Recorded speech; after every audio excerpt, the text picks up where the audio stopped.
Hey Scott, hey Mark, great to see you guys. This week, meeting up and sitting down and chatting a little bit about what to look for in a contractor.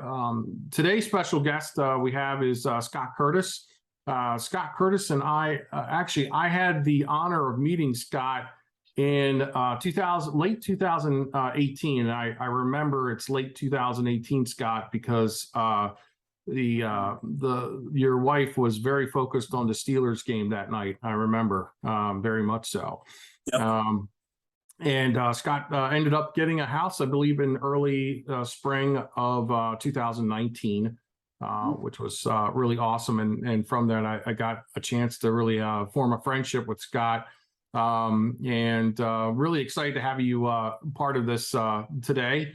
And Scott Curtis is a contractor, a licensed contractor in Pennsylvania, and has been part of some of my clients' repairs and involved in projects with them.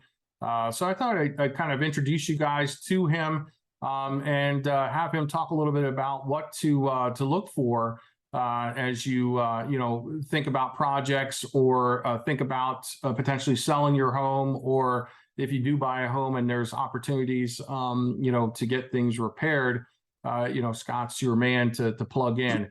And it's very hard to find a good contractor. And I have to say, Scott is one of the best I have ever met. So Scott, it's great to have you on board today. And I don't know if you want to talk a little bit about yourself and maybe kind of talk about some of the things you would advise would-be folks out there that are looking for a contractor, what they should be looking, characteristics and some things they should be aware of. Well, first of all, thanks for having me, John. It's a pleasure to be here. Again, my name is Scott Curtis of Curtis Custom Carpentry. I'm based in Mount Wolf, Pennsylvania. I've been in business for going on 9 years now. I work by myself. I am a sole proprietorship, just a one-man band, but I have never been without work. I knock on wood. And yeah, there's a lot of wood running around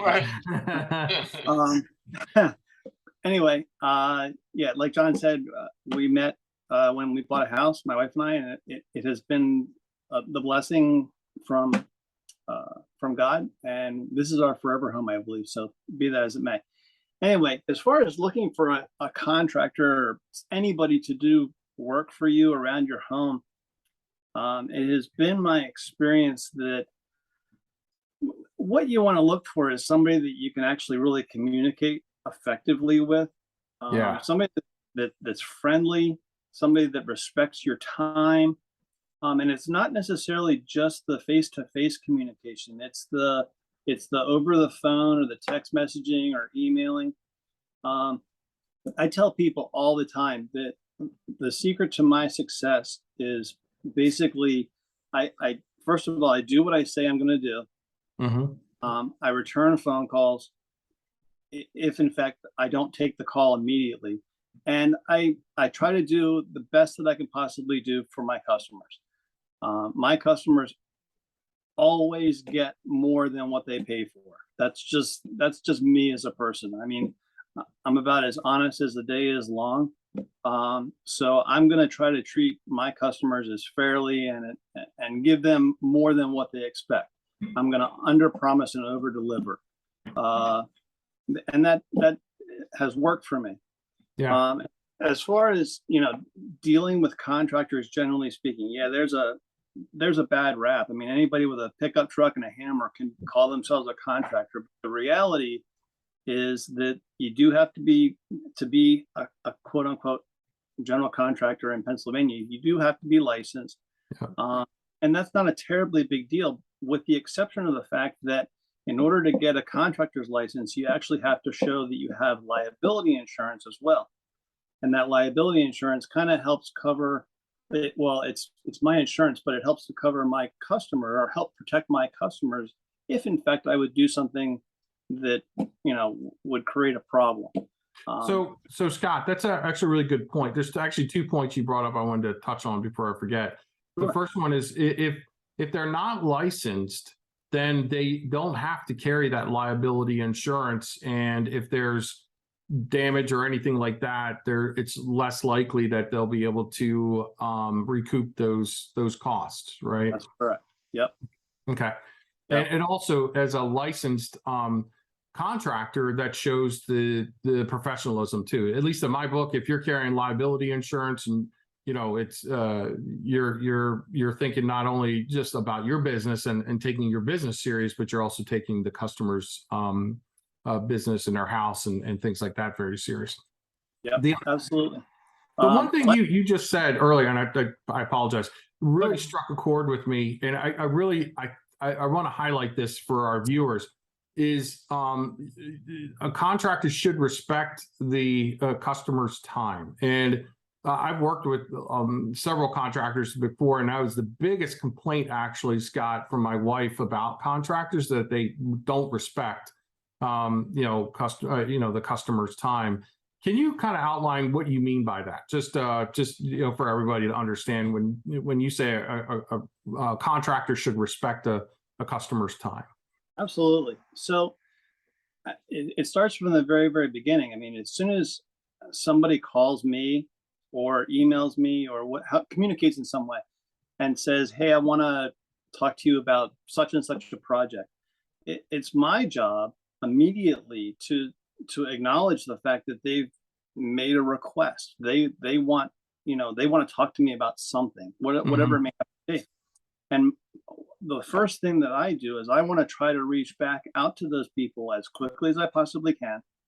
Even if I'm, in the middle of the day, if I'm working, if I'm standing on a ladder or something like that, if my phone rings or dings, unless my hands are actually physically full of, something and I cannot pick up the phone, I'm going to answer the phone. That's the first step. And then after that, once I've made the initial contact and we've set up a time to meet, maybe for me to come out and take a look at things, stuff like that, I set up a date and a time that's convenient for everybody. And then I actually show up and I stop right there. I show up, because a lot of people will not, they'll talk a good game, but they won't actually follow through. So I don't tend to, I do it. If I tell you I'm going to be there, I'm going to show up. I'm going to be there on time, if not a little bit early. And if I'm going to be late for any reason at all, I'm going to give you the courtesy of at least a quick phone call or a text, say, "Hey, I got stuck in traffic," or whatever the case may be. Yeah. So then going one step beyond that, once we agree on a project and the cost and stuff like that, then it's actually showing up to do the work. Yeah. So, and that's a whole scheduling fiasco. But again, I do the same practice. It's, I tell people when I'm going to be there. I show up on time, prepared to do what I want to do or what they want me to do. And it's really very simple. It's just a simple respect thing. I mean, I would expect the same thing from somebody that's doing work for me. So why not give that to the people that I'm working for? Absolutely. Yeah. It's real simple. Yeah. So. Yeah, so Scott, I mean, I know it sounds, for a lot of people that are sitting, watching this, some people have come to expect certain behavior from contractors, and what you're saying is don't accept that. Find the contractor that respects your time. Utilize you, because you clearly understand what's important in a relationship between the customer and the contractor, and hence why you're always busy. Every time I talk to you, you're like, "Man, I'm up to my nose in projects," and that's great. But that's also a reflection of the work that you do and the relationships that you build, with folks. So that's really good, Scott, that you highlighted that and kind of brought that in. I just asked that because that was one of the biggest issues my wife has with contractors, that respect of time. The only advertising that I have ever done is I have the side of my truck lettered with my business name and phone number, and it's real big so you can see it as you're flying past. And I have business cards printed up that I hand out to whoever wants one.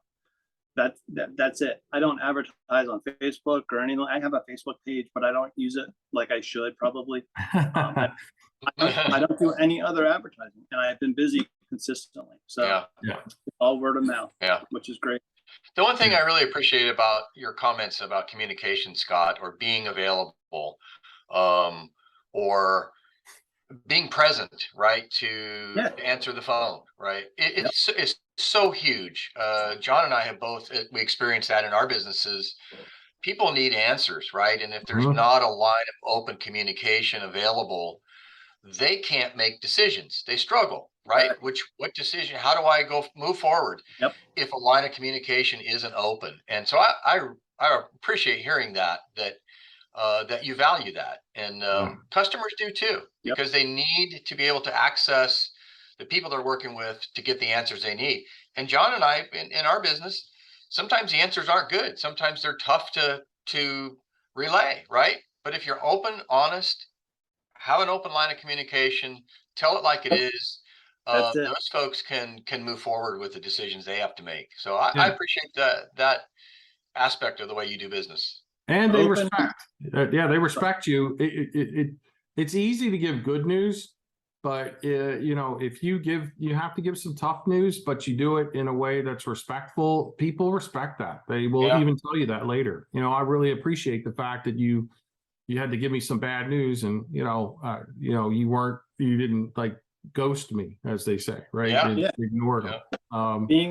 Being open and honest with people, generally speaking, whether it's in business or your personal life or whatever, that's the only way to do it. It Yeah. really, truly.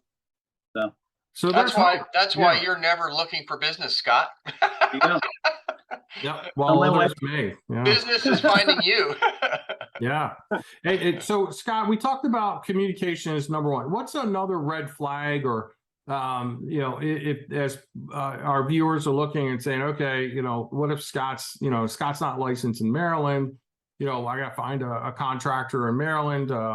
What's another red flag outside of communication, that respect for time, would you say that the viewers should pay attention to? That's an interesting question, John. It really is, and I don't know if it's necessarily a red flag, but it's something that I definitely consider to be an important factor in any business situation. And that is, well, for me specifically, I'll talk about me because I know about me. If somebody wants me to do a little tiny project, I typically say less than $1,000 or something like that. I won't actually write anything down. It'll kind of be a handshake and a nod of the head. And I agree, to do this work, and you're going to agree to pay me. But anything over $1,000, generally speaking, I'm writing something down, and I call them agreements. Some people would call them contracts. And to be honest with you, it's nothing. I've never, and maybe this is right, maybe it's wrong. It probably is wrong, but I've never really had a lawyer look at my contracts. I just write things down in a clear, concise, open and honest fashion.